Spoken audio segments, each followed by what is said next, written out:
Assalamu alaikum. I'm Marwa Mohkum Sheikh. Welcome to Naramis. India's strategic decision-making system, once valued for its cautious pragmatism, is today increasingly beset by deep structural flaws.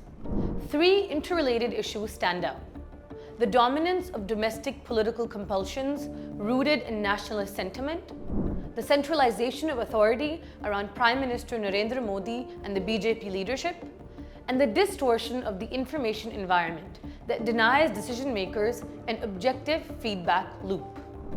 Taken together, these factors make India's external behavior more rigid, more prone to escalation, and more vulnerable to dangerous miscalculations. The first challenge is the politicization of national security through domestic political compulsions. Under the current political dispensation, strategic choices are often heavily influenced, even distorted, by ultra-nationalist Hindu sentiment. This ideological framing has created a self-imposed commitment trap.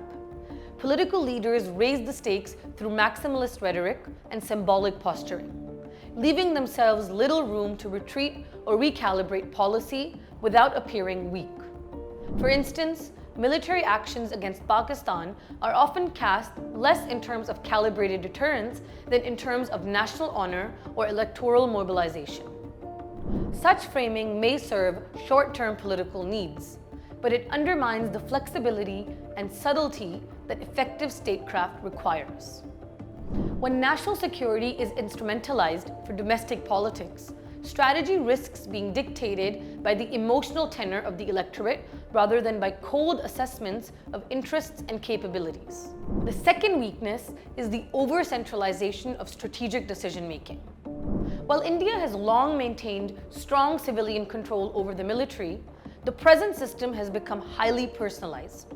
Decisions are now largely concentrated in the hands of Prime Minister Modi and a small circle of BJP hardliners, leaving little room for institutional pluralism. In earlier decades, forums such as the Cabinet Committee on Security or the National Security Council allowed for some degree of bureaucratic and expert input. Today, however, the narrowing of decision-making circles reduces diversity of opinion and increases the risk of groupthink. When dissenting views are filtered out, policy becomes more ideologically rigid and less attuned to the complexity of international realities.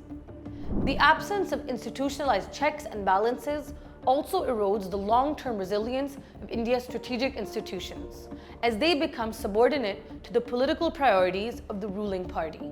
The third and perhaps most insidious problem lies in the information environment. An effective strategic system depends on accurate intelligence, critical media, and robust academic and policy debate to provide leaders with objective assessments.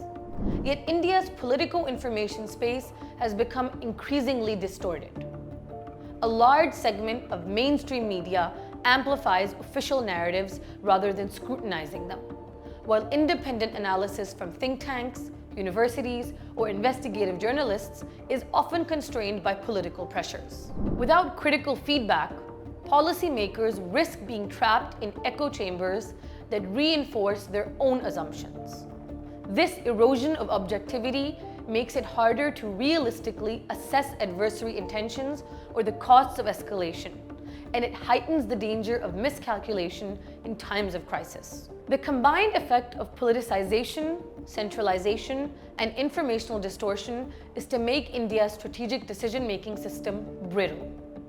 Instead of fostering adaptive, pluralistic, and evidence-based choices, the system produces rigid responses driven by ideology and domestic politics. This not only increases the likelihood of escalation in conflicts with Pakistan or China, but also reduces India's long-term strategic flexibility in a complex, multipolar world. A state of India's size and importance cannot afford such distortions. Unless corrective steps are taken to restore pluralism, strengthen institutions, and re-establish objective feedback loops, India risks undermining its own strategic stability. Join the conversation by sharing your thoughts in the comment section. Until next time, Allah Hafiz.